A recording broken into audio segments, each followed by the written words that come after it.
निरंजन के आदेश से दुर्गा ने इन तीनों पुत्रों को, ब्रह्मा विष्णु महेश जी को, सागर मंथन पर प्रथम बार भेजा। और उधर से काल ने अपने श्वासों से ये पांचों वेद समुद्र में छुपा दिए थे। इन्होंने वहां सागर मंथन किया तो काल ने 4 वेद तो प्रकट कर दिए, 5वां वेद सूक्ष्म वेद नष्ट कर दिया, जिसमें पूर्ण परमात्मा की विशेष जानकारी और उसके पाने का मेथड था, विधि थी। तो बाद में ब्रह्मा जी ने वेदों को पढ़ा। उससे पहले उनकी माता कहा करती थी ब्रह्मा जी की, विष्णु जी की, शिव जी की, ये पूछते थे माता हमारा पिता कौन है? तो दुर्गा कहती थी तुम्हारा कोई पिता नहीं, मेरे से अतिरिक्त कोई प्रभु, कोई स्वामी नहीं, मैं ही सबकी माता हूँ और मैं ही सबका पिता हूँ, मैं ही परमात्मा हूँ। इस बात से बच्चे संतुष्ट थे कि माँ जो कह रही है वो सत्य है। फिर ब्रह्मा जी ने पढ़ा चारों वेदों को, उसमें स्पष्ट किया है कि वेद ज्ञान देने वाला भी, ये ब्रह्म भी कह रहा है कि एक पूर्ण परमात्मा है, उसी की साधना करनी चाहिए। वो साकार है, मनुष्य दृश्य है और वो तीसरे मुक्ति धाम में रहता है।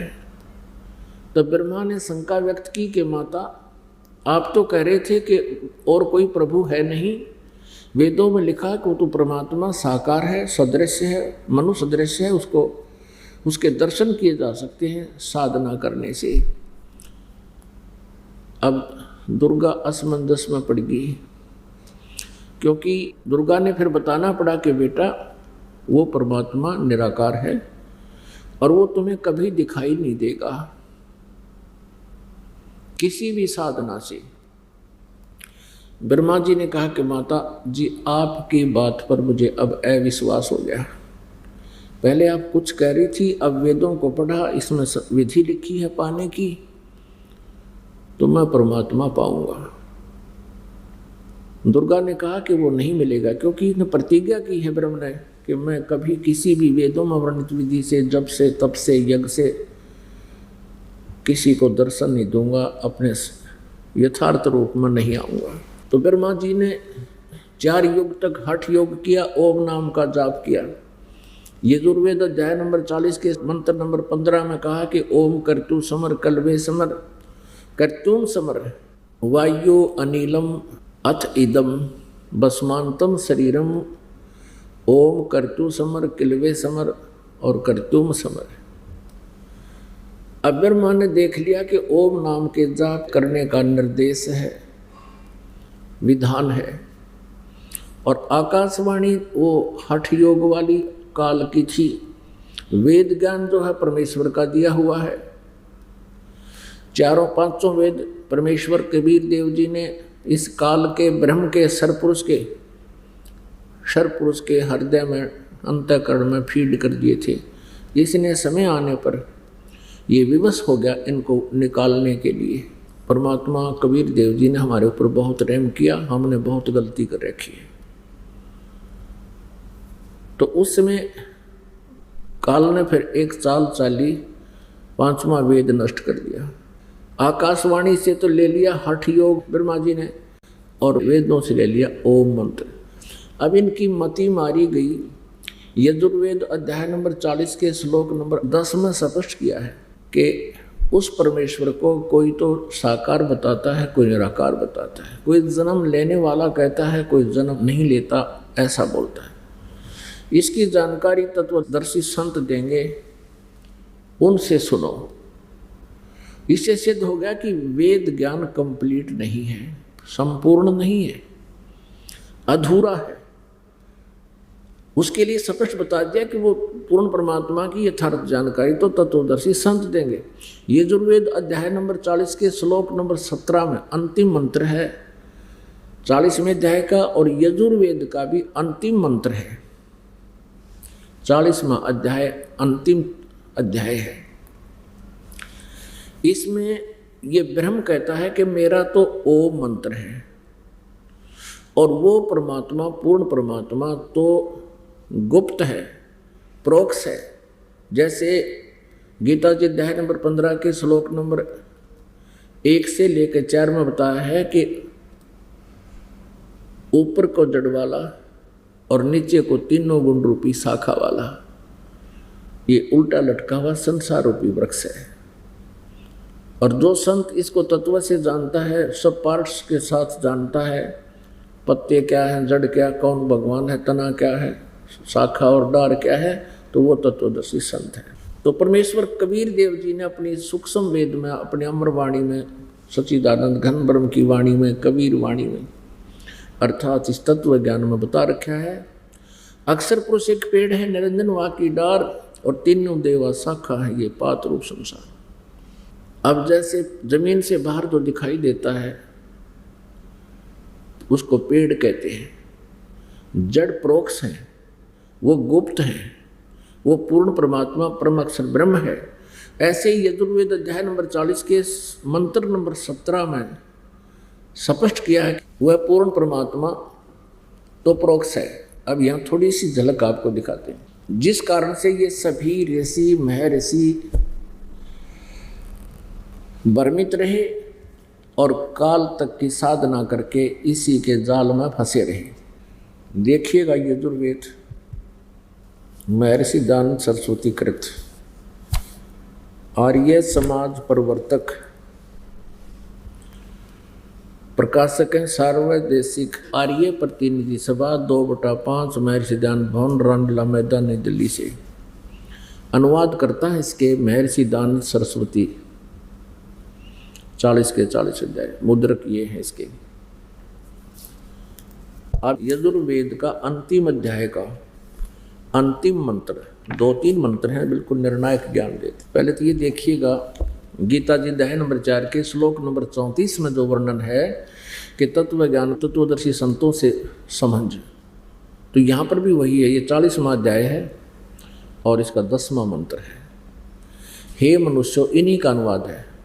हे मनुष्यों, जैसे हम लोग धीराणाम माने जिनका ज्ञान टिकाऊ है, मेधावी योगी विद्वानों से यानी तत्वदर्शी संतों से जो वचन सुनते हैं, जो वे लोग हमारे प्रति व्याख्यान पूर्वक कहते हैं, विस्तृत ज्ञान देते हैं, वे लोग संयोग, ये देखो यहाँ ना गलत कर दिया है, असंभवात माने उत्पन्न नहीं होने वाले, असंभवात और संभवात उत्पन्न होने वाले। इसका अर्थ ये है, आहु माने कहते हैं। कुछ लोग कहते हैं कि वो परमात्मा जन्म लेता है, संयोग जन्य है, अन्यत एव और ही कार्य का, अन्यत माने और अन्य, इस प्रकार कहते हैं कि वो असंभवात, आहु माने कहते हैं कि वो उत्पन्न नहीं होता। ईश ने गलत अनुवाद कर रखा है। इसका सीधा अर्थ बनता है कि कुछ तो संत भगत का कुछ लोग कहते हैं कि वो असंभवात माने उत्पन्न नहीं होना, संभवात माने जन्म लेना। उस परमात्मा का जिक्र है कि उसके विषय में कोई तो कहता है कि वो जन्म नहीं लेता और कोई कहता जन्म लेता है। इस बात को तुम उनसे सुनो। यहाँ देखिए, हे मनुष्यों, जैसे हम लोग मेधावी विद्वानों से यानी तत्वदर्शी संतों से जो वचन सुनते हैं, जो वे लोग हमारे लिए व्याख्यान पूर्वक कहते हैं, वे लोग संयोग जन्य कार्य से अन्यत एवं और ही कार्य व फल आहु माने कहते हैं। संभवात्मन उत्पन्न नहीं होने वाले कारण से अन्यत और कहते हैं। इस बात को सुनो। इसका कोई निष्कर्ष होया? इस मोटे दिमाग के आदमी ने, ऋषि ने की अनुवाद कर रखा है, बकवाद कर रखी। इसका सीधा सारथ है कि परमात्मा के विषय में कोई तो कहता वो उत्पन्न नहीं होता है, कोई कहता वो उत्पन्न होता है। इस ज्ञान को ये आहु माने कुछ ऐसा कहते हैं, अन्य कुछ ऐसा कहते हैं, और उसको तत्वदर्शी धीराणाम विद्वान पुरुषों से, उनसे इस बात को तुम भी सुनो, उनसे सुनो। अब आगे देखो, इसी का फिर 13वें में भी कहा है, 44वां अध्याय यानी 40वां अध्याय है ये, और 13वां मंत्र है। हे मनुष्यों, जो विद्वान लोग हमारे लिए, जो तत्वदर्शी संत हमारे लिए व्याख्यान पूर्वक कहते हैं, पूर्वोक्त विद्या का अन्य ही कार्य व फल आहु माने कहते हैं। पूर्व मंत्र के प्रतिपादन की अविद्या का अन्य ही फल आहु कहते हैं। इस प्रकार उन आत्मज्ञानी विद्वानों से, धीराणा माने तत्वदर्शी संतों से उस वचन को हम लोग सुनते हैं, ऐसा जानो। अब इसने तड़ंगा कर रखा था, पी के भांग का ठूठा लिख दिया, जो समझ में आई सारा नाश कर गया। इसका सीधा सारा 12वें में स्पष्ट किया है कि जो मनुष्य अविद्या माने जिसने अक्षर ज्ञान नहीं, और विद्याम यानी जिसको अक्षर ज्ञान है। अब यहाँ कहने का भाव ये है कि अविद्या वाले को तो अविद्वान कह देते हैं, और जिसने 2 अक्षर सीख लिए उसको विद्वान कहते हैं। कहते उससे अधिकतर अज्ञानी अज्ञान रूपी अंधकार में प्रवेश करते हैं। जो मनुष्य, इसका भी उन्होंने बताया है कि कोई तो जिसने अक्षर ज्ञान हो गया उसको तो अविद्या कह देते हैं, और जिसने अक्षर ज्ञान हो गया उसको विद्वान कह देते हैं। विद्वान और अविद्वान की यह देखना। बात 13वें में स्पष्ट किया है, 10 से लेकर 13 में स्पष्ट है। हे मनुष्य, जो विद्वान लोग हमारे लिए व्याख्यान पूर्वक विस्तार से कहते हैं, विद्या माने पूर्वोक्त विद्या का अन्य ही फल कहते हैं। इसका अर्थ है कि कोई तो कहता है अक्षर ज्ञान हो गया वो विद्वान है, और अविद्या जिसके पास अक्षर ज्ञान नहीं है वो अविद्वान है। कहते हैं इस प्रकार उन आत्मज्ञानी विद्वानों से उस वचन को हम लोग सुनते थे, ऐसा जाना है कि वो बतावेंगे विद्वान और अविद्वान की तत्वदर्शी संत, उनसे सुनो। सुरसुम माने सुनो। अब हम आते हैं 15वें श्लोक में। यही 44वां अध्याय 40वां अध्याय यजुर्वेद का। इस 15वें में क्या कहा कि वायु अनिलम अमृतम अथ इदम भस्मांतम शरीरम ओम कर्त्यो समर किलबे समर और कर्त्योम समर। ये महर्षि का अनुवाद देखिए, भांग पीने वाले का। हे कर्तो माने हे कर्म करने वाले जीव तू, शरीर छूटते समय ओम, ये ओम शब्द लिखा है संस्कृत में, ब्रैकेट में इसने वो मूल संस्कृत को लिया है, अनुवाद बाहर किया है। इस नाम वाच्य ईश्वर को स्मरण कर, अड़ाजी अड़ंगा स्पष्ट लिखा है कि ओम करतो समर किलबे समर करतुम समर। ओम नाम का जाप करो, काम करते करते सिमरण करो, विशेष कसब के साथ यानी किलबलाहट के साथ सिमरण करो, और मुख्य कर्तव्य जानकर, अपना मनुष्य जीवन का प्रथम कर्तव्य जानकर, कर्म जानकर के भक्ति करने के लिए मनुष्य शरीर प्राप्त हुआ है। इसलिए ओम का सिमरण करो, भस्मांतम शरीरम, शरीर छूटने तक इसका सिमरण करो। और इसने अड़ंगा अड़ा दिया, इसने ये भी नहीं लिखा कि ओम का सिमरण करो, नहीं, हे कर्म करने वाले जीव तू, कर्तो माने कर्म करने वाले। इसका अर्थ है कि ओम काम करते करते सिमरण करो, विशेष कसक के साथ सिमरण करो, अपना परम कर्तव्य जानकर सिमरण करो। और यूँ कहे ओम नहीं सिमरण करना, ओम ब्रैकेट में ले लिया, इस नाम वाच्य ईश्वर को स्मरण करे। अब नो कहे ओम जाप नहीं करना, जिसका ओम नाम है उसका स्मरण कर। और इसमें समझ क्या कि ओम का जाप करे। अब यहाँ युद्ध अनाड़ी था, इसने जो कर दिया सो कर दिया, लेकिन ब्रह्मा जी ने ये ले लिया कि ओम नाम का जाप बताया है। लेकिन ये भी समझ में ना आई कि इसमें तो लिखा है काम करते करते सिमरण करना, कि अठियों का जिक्र भी नहीं। लेकिन ब्रह्मा जी उस आकाशवाणी से जो काल ने की थी कि तप करो, उससे घना प्रभावित हो गया और वेदों को समझ नहीं सका। अपरमात्मा कहते हैं गुरु बिन वेद पढ़े जो प्राणी, और समझे नहीं सार रहे अज्ञानी। सतगुरु बिन काहु न पाया ज्ञाना, ज्यों थोथा भूस छड़े मूड किसाना। अब ये थोथा भूस छड़े थे, बाजरे के बूंबड़े पर लठ मारे थे, या धान की पराल पर लठ मारे थे, उसमें से कणक ढूंढे थे, धान ढूंढे थे। यानी शास्त्र विरुद्ध साधना, मनमाना आचरण करके भूस कूटना है। अब इसमें क्या है कि पूरे चारों पवित्र वेदों में कहीं हठ योग का प्रावधान नहीं, पवित्र गीता जी में भी हठ करने का कहीं पर भी प्रावधान नहीं, न आदेश है, बल्कि मना किया है कि जो अविधि पूर्वक शास्त्र विधि त्याग का जो घोर तप को तपते हैं वो राक्षस स्वभाव के जान, और वो मुझे भी कष्ट देते हैं। गीता ज्ञानदाता ब्रह्म कहता है, क्योंकि ये शरीर के अंदर प्रत्येक प्राणी के शरीर में, इस मनुष्य के शरीर में इन भगवानों का लिंक है, संबंध है। तो कहता है इसके अंदर बैठे सभी देवों को और मुझे भी वो क्रस करने वाला है। अब प्रसंग चल रहा है कि ब्रह्मा जी ने ओम नाम तक ले लिया ये इन वेदों से, इनकी बुद्धि ने काम नहीं किया कि यजुर्वेद अध्याय नंबर 40 के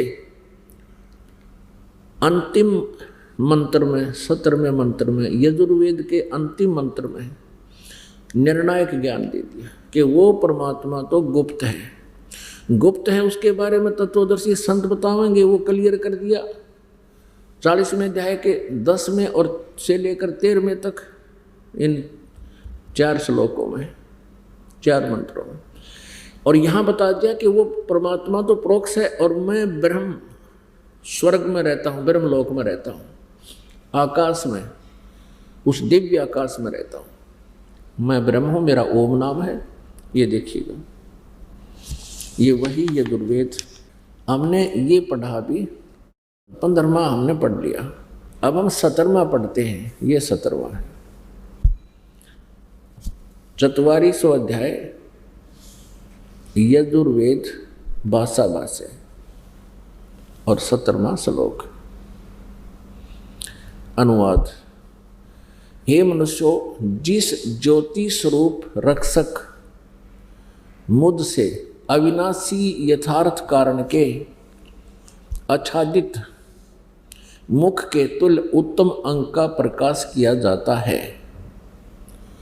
अब ये क्या कहता है कि मैं जो पूर्ण परमात्मा के विषय में जानकारी दे रहा हूँ, जो वह प्राण व सूर्य मंडल में वो पूर्ण परमात्मा है, वह प्रोक्ष रूप, वो तो प्रोक्ष रूप है, वो तो प्रोक्ष है, गुप्त है। वो मूल परमात्मा जैसे पेड़ की मूल यानी वृक्ष की मूल प्रोक्ष होती हैं जमीन में, तो वह स्पष्ट कर दिया है कि वह पूर्ण परमात्मा है, वह सूर्य मंडल में पूर्ण परमात्मा है और वह प्रोक्ष है, वह प्रोक्ष है। और फिर कहता अहम, ये वेद ज्ञानदाता ब्रह्म कहता अहम, मैं खम माने आकाश में, दिव्य आकाश में मैं ब्रह्म हूँ। ब्रह्म यहाँ देखो, ये असौ आदित्य पुरुष है, सो असौ अहम, असौ अहम, ये असौ अहम, असौ अहम। ओम खम ब्रह्म, मेरा ओम नाम है और मैं खम माने ऊपर दिव्य आकाश में ब्रह्मलोक में रहता हूँ और मैं ब्रह्म हूँ। खम ब्रह्म, ब्रह्मलोक में, ब्रह्म आकाश में रहता हूँ, मेरा तो ओम नाम है और वो परमात्मा प्रोक्ष है। अब वो परमात्मा है कौन? उसका नाम कबीर है। और वो कैसा है? वह परमात्मा सहशरीर है। यजुर्वेद अध्याय नंबर 5 के श्लोक नंबर 1 में 2 बार प्रमाण दिया है कि अग्ने तनुरसी विष्णुवे तवा सोमस्य तनुरसी। अग्नि माने परमेश्वर, तनु माने शरीर, असी माने हे परमेश्वर आपका शरीर है, आप साकार हैं।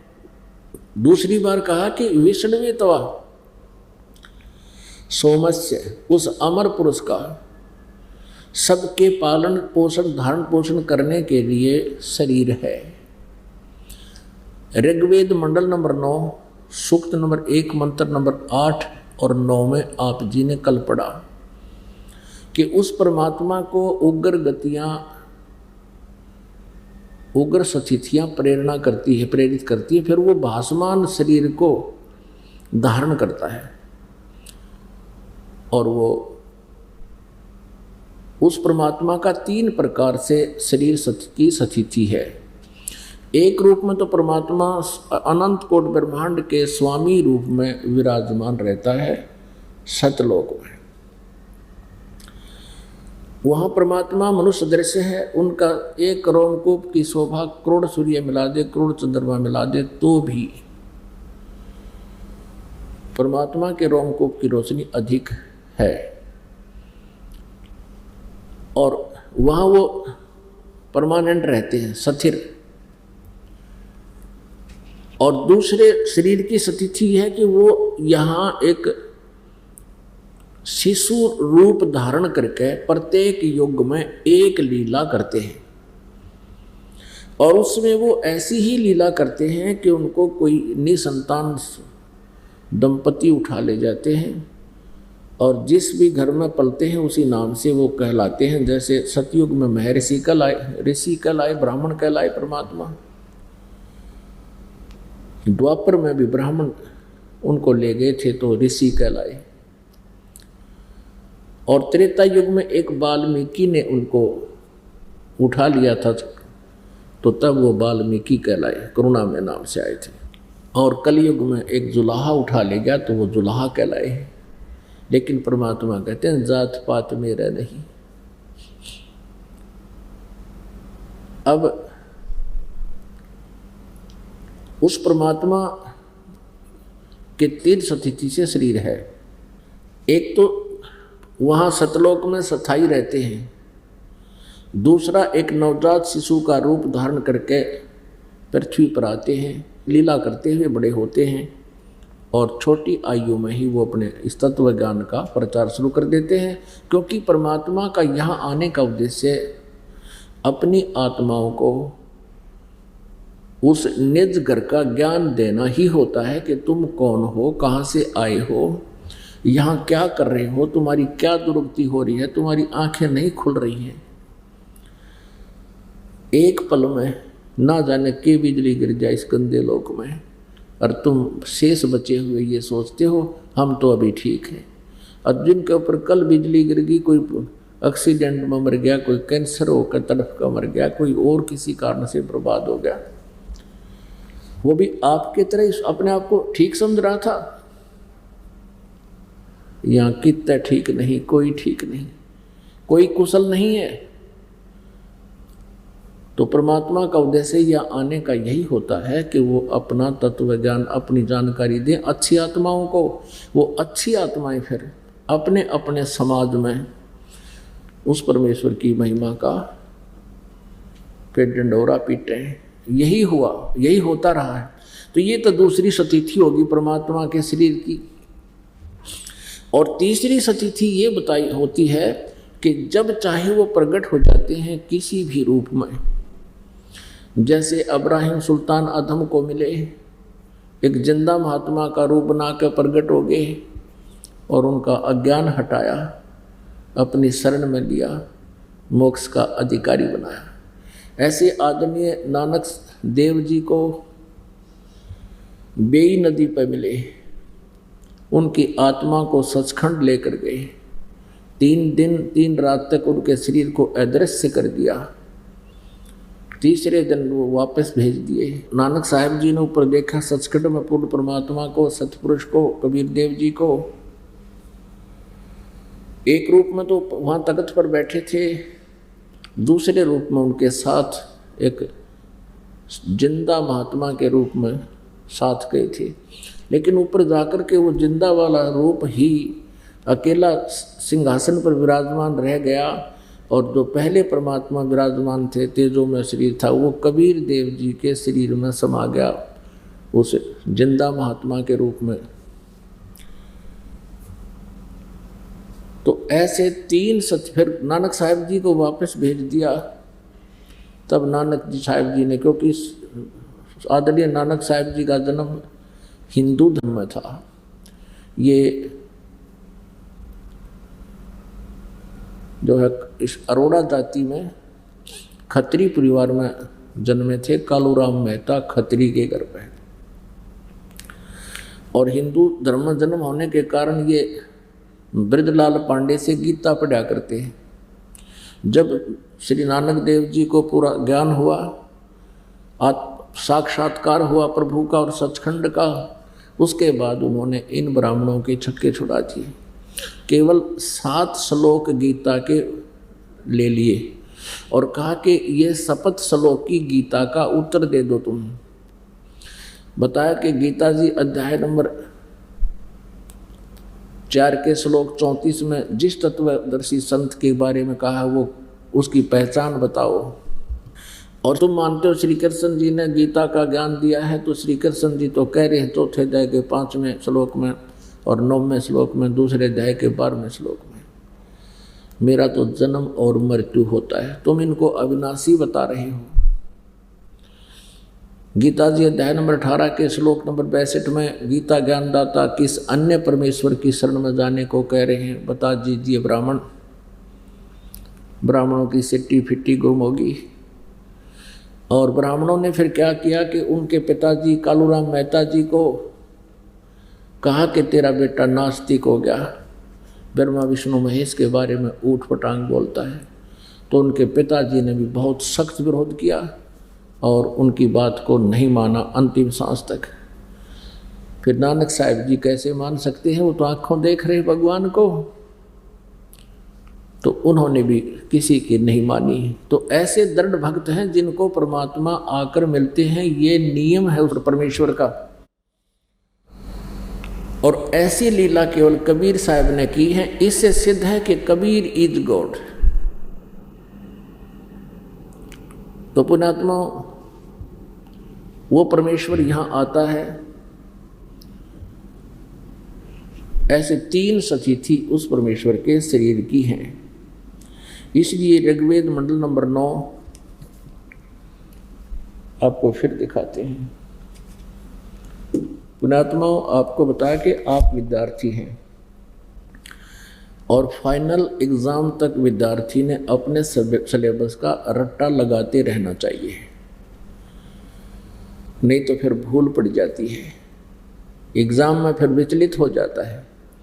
जब तक आप इस संसार में हैं आप विद्यार्थी हैं। जब आपका शरीर छूटेगा तब आपकी परीक्षा प्रारंभ होगी। कल भी बताया था, फिर भी आप नोट करते रहिए क्योंकि नए श्रोता भी आते हैं। शरीर छूटने के बाद आपका सूक्ष्म शरीर होता है, ये शरीर रह जाता है यहाँ पर। इस शरीर के माध्यम से हमने जैसा भी अभ्यास प्रैक्टिस किया है, जितनी भी भक्ति कमाई की है, वो सूक्ष्म शरीर में रह जाती है। वही स्वभाव, वही क्रियाएं, वैसे ही भाव। तो फिर आगे चलकर जब हम यहाँ से चलते हैं तो फिर हमारी परीक्षा होती है, तो उस समय ये ज्ञान आपको याद रहेगा, तो काल आपको विचलित नहीं कर पाओगा।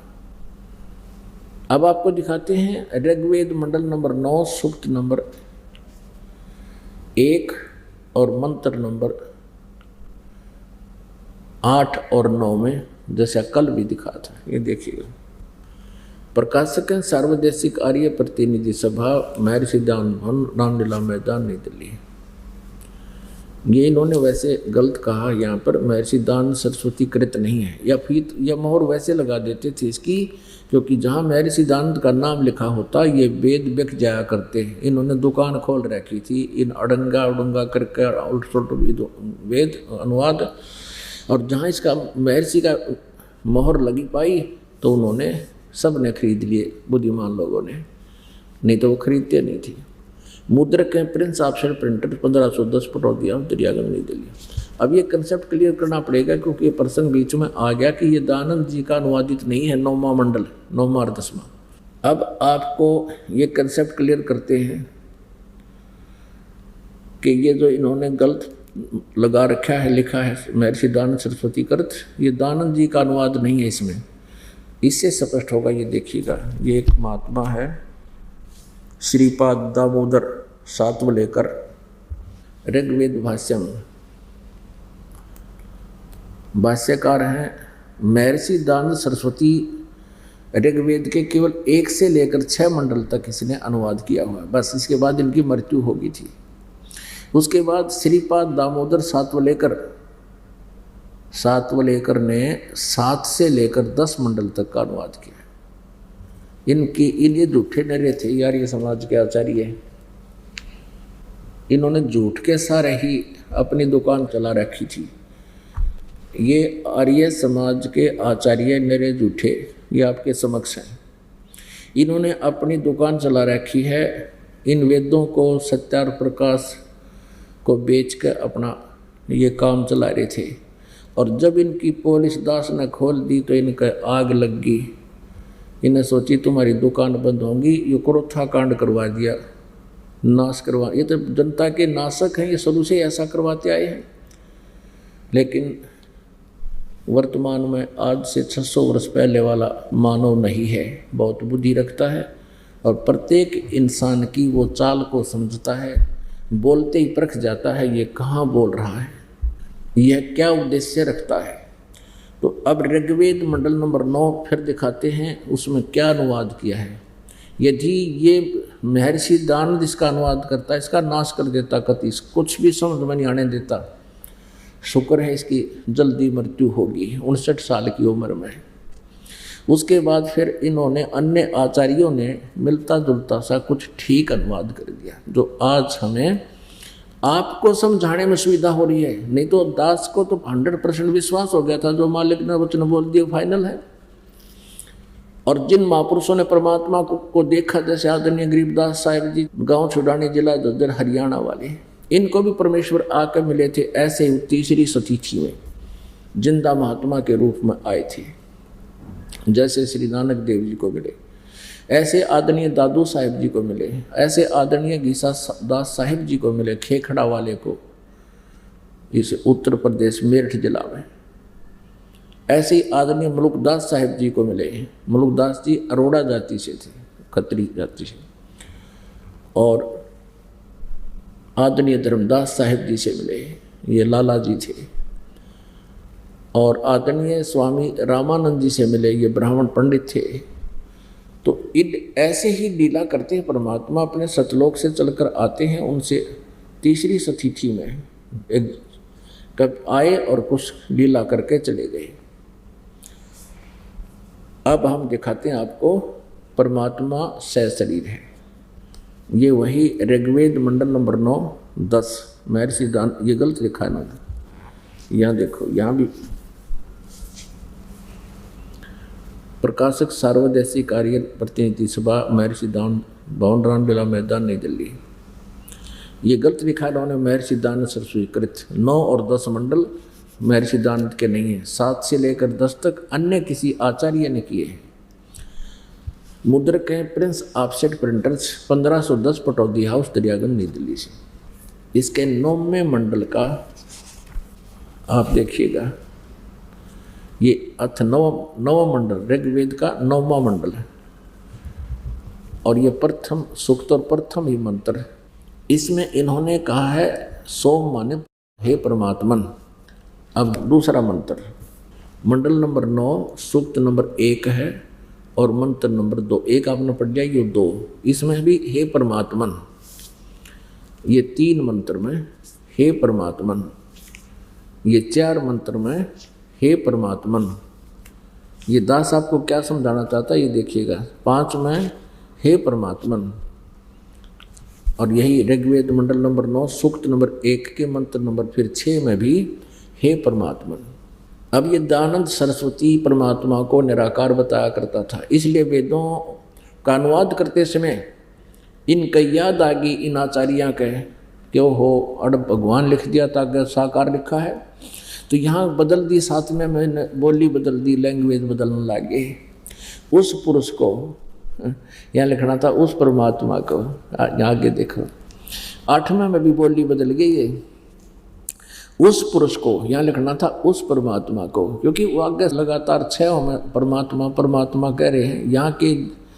यहाँ कलम कैसे रुक गई उनकी, क्योंकि ये नहीं चाहते थे जनता को सच्चाई का पता लगे। लेकिन कब तक छुपा सकते हैं, चोर चुरावे तुम बड़ी गाड्डा पानी में, वह गाड्डा वह ऊपर आवे न, सच्चाई छानी ना। उस परमात्मा को उग्र गतियाँ यानी विशेष परिस्थितियाँ प्रेरणा करती हैं।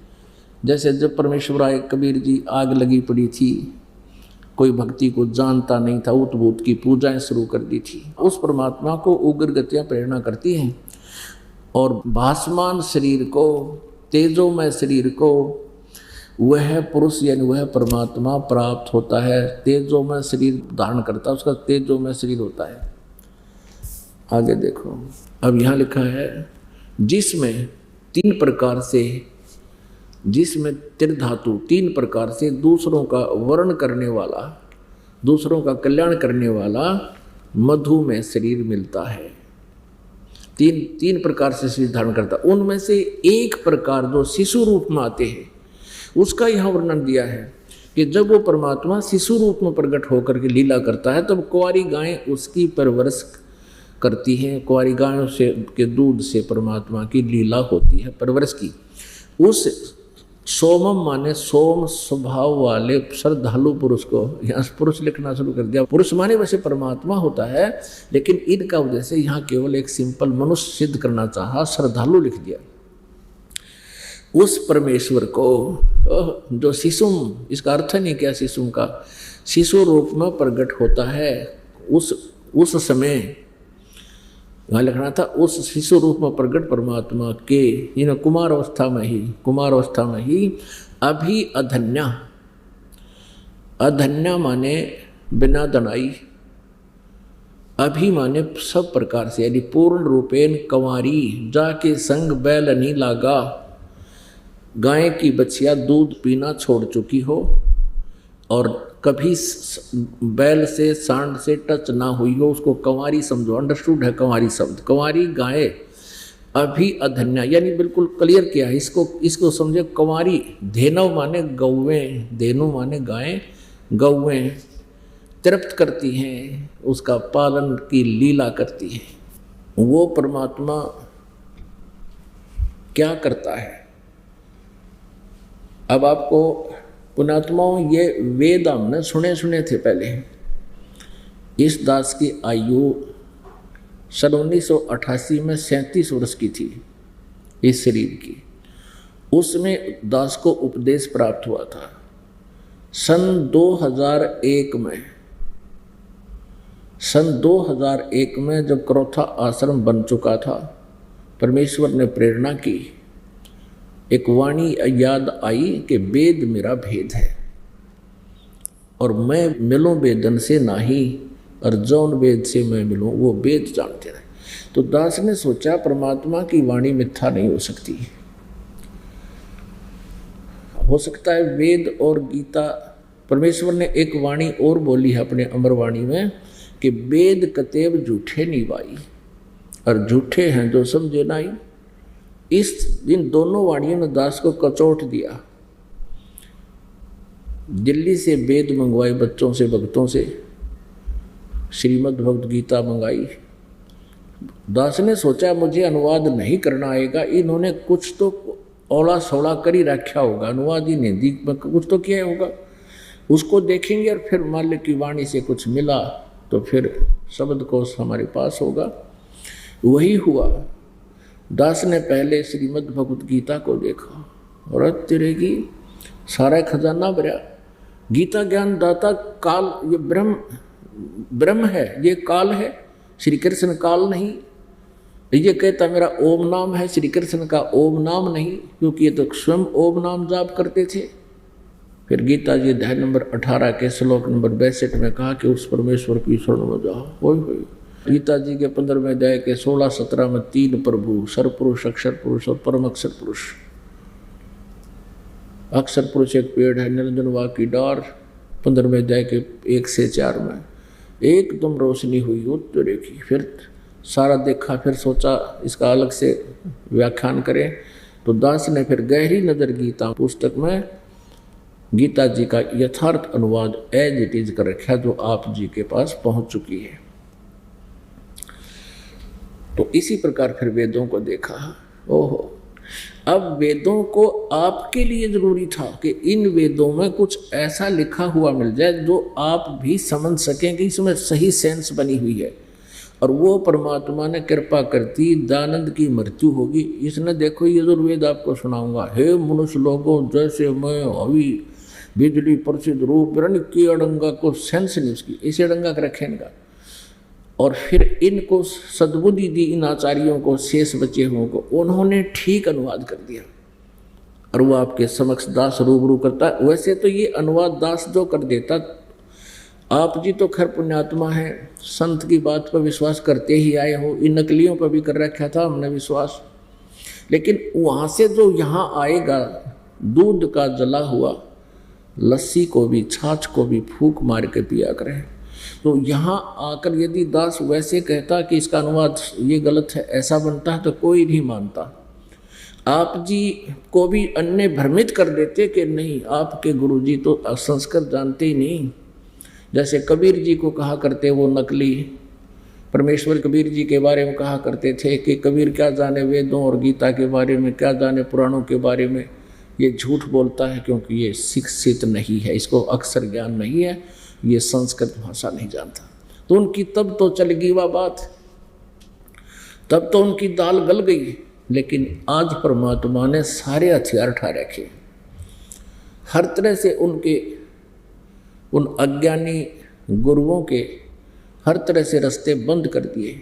अब वेदों में अनुवाद इन्हीं का किया हुआ है और उसे स्पष्ट है कि परमात्मा साकार है और ये निराकार का ढोल पीट रहे थे। उसका नाम कबीर है, इन्होंने उनका अर्थ गलत कर दिया। अब देखिएगा, आपको थोड़ा सा दिखाते हैं। ये ऋग्वेद मंडल नंबर 9-10 वही आप जी को अभी दिखाया था, ये वहीं से प्रकाशित है। ऋग्वेद मंडल नंबर 9 सूक्त 86 का मंत्र 26।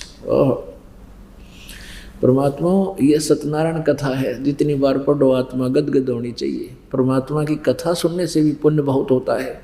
26वें श्लोक में है ये कबीर अत्यो, कबीर स्पष्ट लिखा है, हम इसको कबीर बोल देते हैं, कबीर।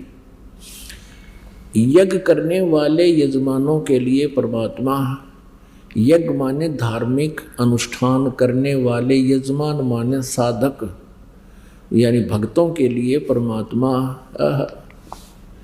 सब रास्तों को सुगम करता हुआ उनके विघ्नों को मर्दन करता है, उनके सारे संकटों का नाश कर देता है, उनको पवित्र करता हुआ और अपने रूप को, परमात्मा निराकार हुआ, ये साकार है, अपने रूप को सरल करता हुआ। क्योंकि सतलोक में परमात्मा का रूप जो मनुष्य दृश्य है, उसका एक रोमकूप में करोड़ सूर्य करोड़ चंद्रमा मिला दी, इतनी रोशनी है। उस अगर वो न्यू का न्यू आ जाए परमात्मा एचडी, हम कुछ नहीं देख सकते, ये सूर्य भी दिखाई ना दे, इतना रोशनी परमात्मा की। अपने रूप को सरल करता हुआ अब गरीबदास साहिब ने परमात्मा के साक्षात्कार हुआ, श्री नानक साहिब जी की तरह। उन्होंने भी ब्रह्म वेदी में कहा कि तेज पुंज अन्य तन धर कर इस विध हमको भेंट ही, इस तरह हमको मिलता है। अपने रूप को सरल करता हुआ वह कांति में परमात्मा, यहाँ इन्होंने अर्थ गलत कर दिया। यहाँ इन्होंने कबीर सर्वज्ञ कर दिया, कबीर का अर्थ, इसका अर्थ इन्होंने ये तो इसका संधि छेद कर लिया और अर्थ कर दिया सर्वज्ञ। कोई भी कवि सर्वज्ञ नहीं होता। अब इस भ्रम को हटाना पड़ेगा। पहले ये देखिएगा यजुर्वेद, ये यजुर्वेद देखिएगा महर्षि दानंद सरस्वती द्वारा, ये इसका अनुवाद महर्षि दानंद ने ही किया है यजुर्वेद का, ये बिल्कुल ठीक है। ये है यजुर्वेद भाषा भाष्य और 6300 अध्याय यानी 36वां अध्याय।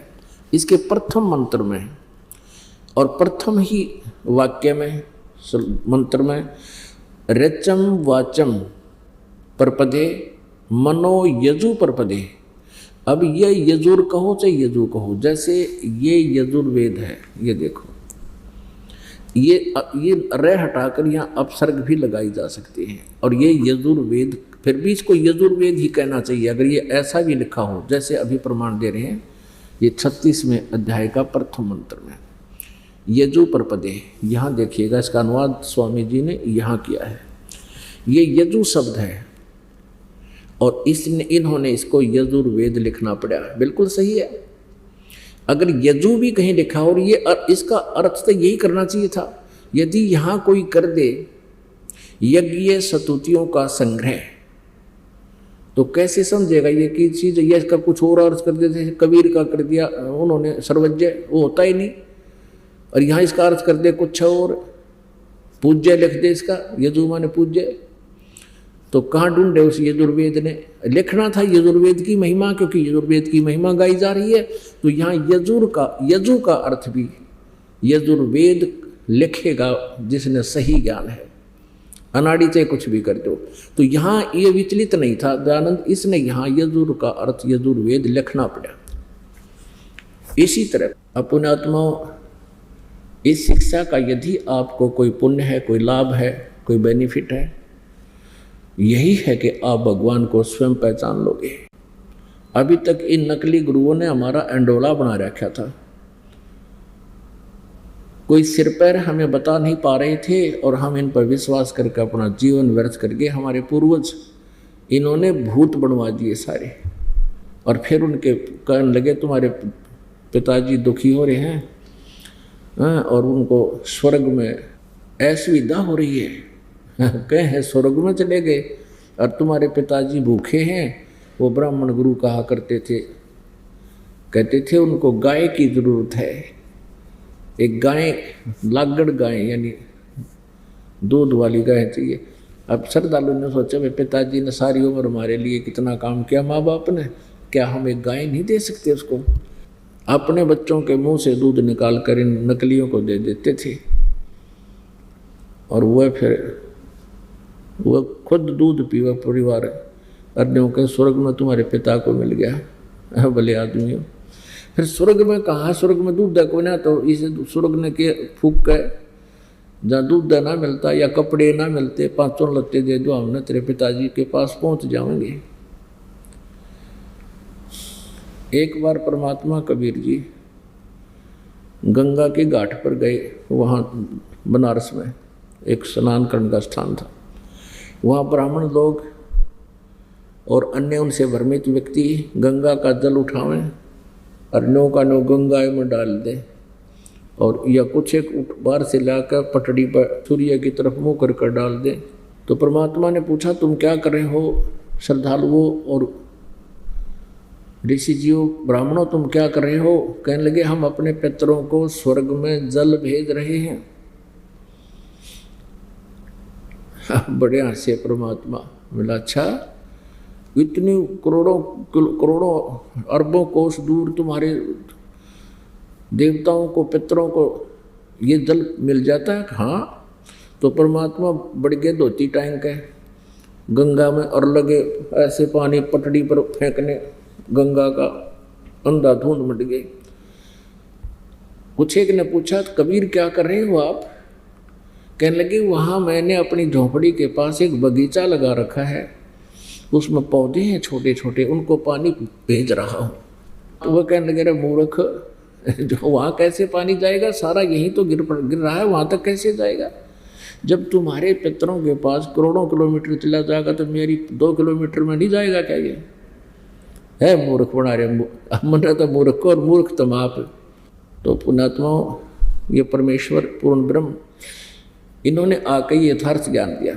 अब आप देखिए, अब परमेश्वर की महिमा पढ़ोगे, जहाँ कवि शब्द भी इन्होंने लिख दिया, उस कबीर का अर्थ भी कबीर देव लिखना पड़ेगा। हम उसको कबीर साहब कहने लगे।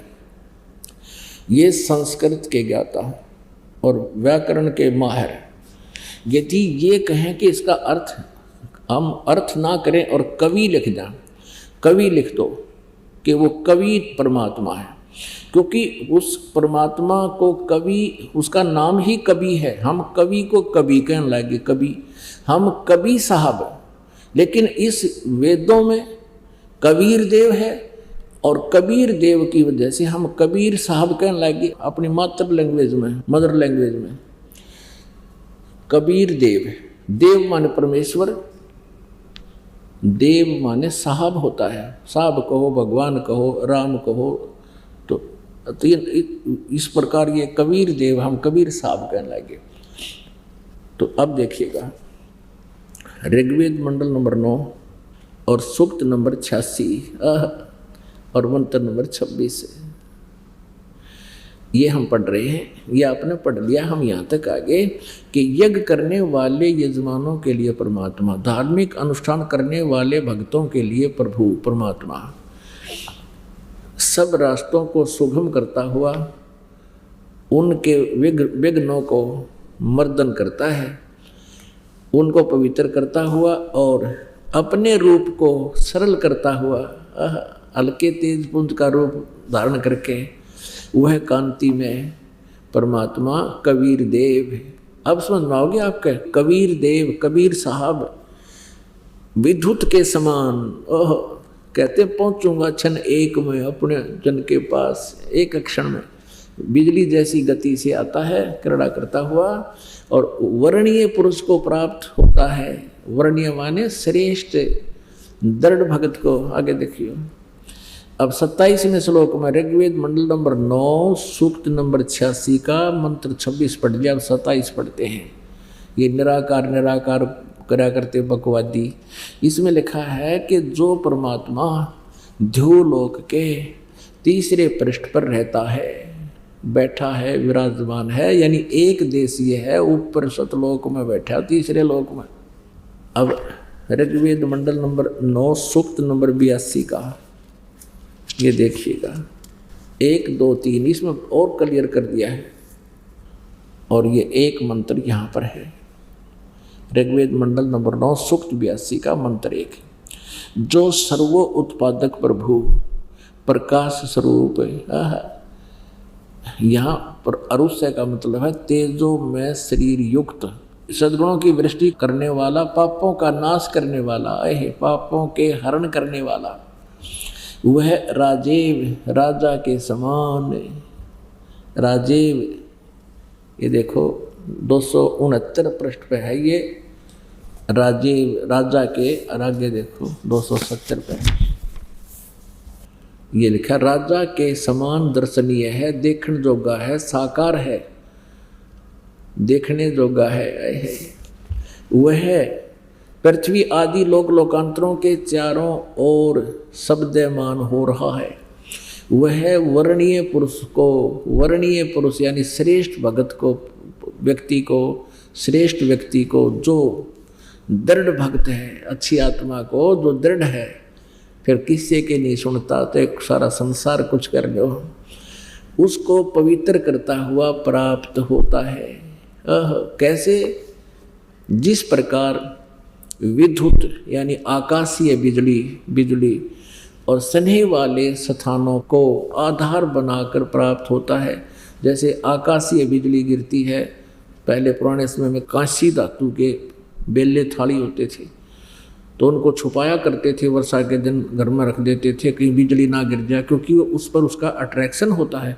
इसी प्रकार जो अच्छी आत्मा दृढ़ भक्त होते हैं उन पर परमात्मा का विशेष आकर्षण होता है और उनको उस बिजली वाले सिद्धांत से प्राप्त होते हैं।